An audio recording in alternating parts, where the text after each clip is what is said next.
আসসালামু আলাইকুম রহমতুল্লাহ। প্রিয় দর্শক মন্ডলী, জীবনে অনেক ভিডিও দেখেছেন, কিন্তু আজকের এই ভিডিওটা এত উপকারী ভিডিও যা বলে বোঝাতে পারবো না। রাত্রের 6টি আমল যদি আপনি করতে পারেন তাহলে এর মাধ্যমে আখেরাত উজ্জ্বল হবে, দুঃখ কষ্ট দূর হবে, দোয়া কবুল হবে, মনের ইচ্ছা পূর্ণ হবে, অলসতা দূর হবে, এমনকি কবরের আযাব থেকে রক্ষা পাওয়া যাবে। আর সবচাইতে বড় বিষয় হলো শয়তান কোনো ক্ষতি করতে পারবে না, ইত্যাদি অনেক উপকার রয়েছে এই 6টি আমলে। তাই নিয়মিত এই 6টি আমল করার অভ্যাস করতে হবে। তাই প্রতিদিন নিজে আমল করুন এবং ফ্যামিলির সদস্যদেরকে আপনি শিক্ষা দিন, ভিডিওটি শেয়ার করে দিন, তারাও শিখতে পারবে। 1 নম্বর আমল, 4 কুল পাঠ করা। রাত্রে বিছানায় শুয়ে 2 হাতের তালু একত্রে মিলিয়ে সূরা ইখলাস, সূরা ফালাক ও সূরা নাস পড়ে হাতে ফু দিয়ে 2 হাতের তালু দ্বারা দেহের যতটা অংশ সম্ভব মাসা করবে। প্রথম মাথা থেকে শুরু করবে, তারপর মুখমণ্ডলে আসবে, তারপর দেহে আসবে, এইভাবে যতদূর হাত যাবে মাসা করে নেবে।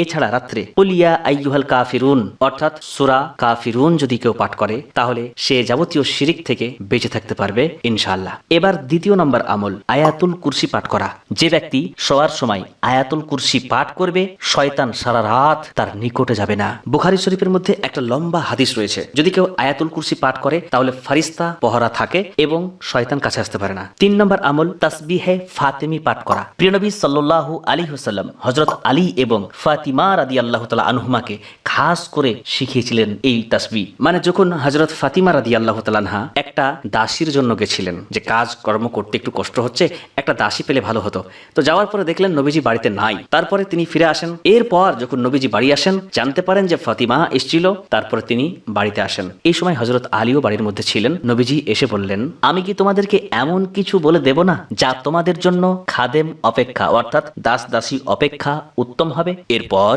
নবীজি সাল্লাল্লাহু আলাইহি সাল্লাম বললেন, যখন তোমরা বিছানায় যাবে তখন তোমরা 33 বার সুবহানাল্লাহ, 33 বার আলহামদুলিল্লাহ এবং 34 বার আল্লাহু আকবার বলবে। তা খাদেম অপেক্ষা তোমাদের জন্য উত্তম হবে। মানে তোমরা যে খাদেম বা দাস দাসী চাইছো, এর চাইতে উত্তম হবে এই তাসবিহগুলো তোমরা পড়ো। তাহলে নবীজি সাল্লাল্লাহু আলাইহি ওয়াসাল্লাম নিজের কন্যাকে এবং নিজের জামাইকে এই যে তাসবিহ শিক্ষা দিলেন, এর মধ্যে কত শক্তি রয়েছে একটু ভাবুন। তাহলে এটা আমাদেরকে অবশ্যই পড়তে হবে। এই আমলটি করলে অসংখ্য নেকি তো পাওয়া যাবেই, পাশাপাশি নিয়মিত আমল করলে শরীরের শক্তি বৃদ্ধি পাবে, অলসতা দূর হবে, কাজে মন লাগবে, একাই একাধিক মানুষের কাজ করতে পারা যাবে। মানে কাজ করতে গিয়ে অলসতা আসবে না, কাজ করতে ভালো লাগবে ইনশাআল্লাহ। এবার 4 নম্বর আমল, সূরা মুলক পাঠ করা। রাত্রে নিয়মিত সূরা মুলক পাঠ করার অভ্যাস করতে হবে। যে ব্যক্তি প্রত্যেক রাতে তাবারাকাল্লাযী বিয়াদিহিল মুলক অর্থাৎ সূরা মুলক পাঠ করবে, এর মাধ্যমে মহান আল্লাহ তাকে কবরের আযাব থেকে রক্ষা করবেন। আল্লাহু আকবার। তাহলে কত সুন্দর এই আমল। এখন তো আপনাকে কোরআন শরীফ পেড়ে নিয়ে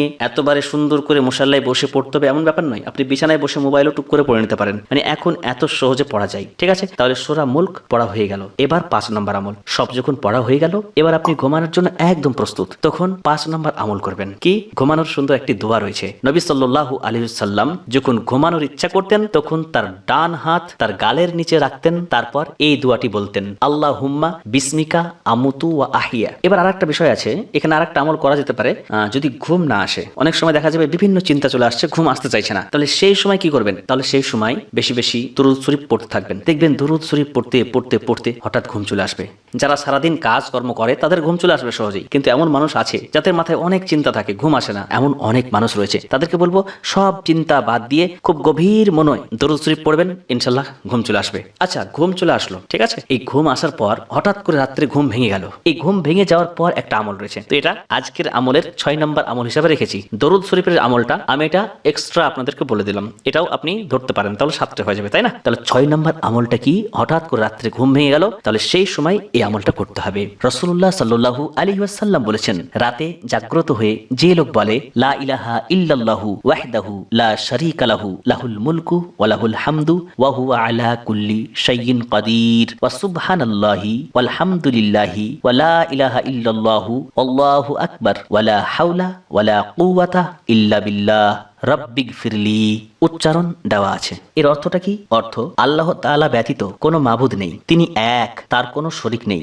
সর্বভৌমত্ব তার, সকল প্রশংসা তার জন্য এবং সমস্ত কিছুর উপর তিনি সর্বশক্তিমান। আল্লাহ তাআলা সম্পূর্ণ পবিত্র, আল্লাহ তাআলাই সকল প্রশংসার অধিকারী, আল্লাহ তাআলা ব্যতীত কোনো ইলাহ নেই, আল্লাহ তাআলা সুমহান।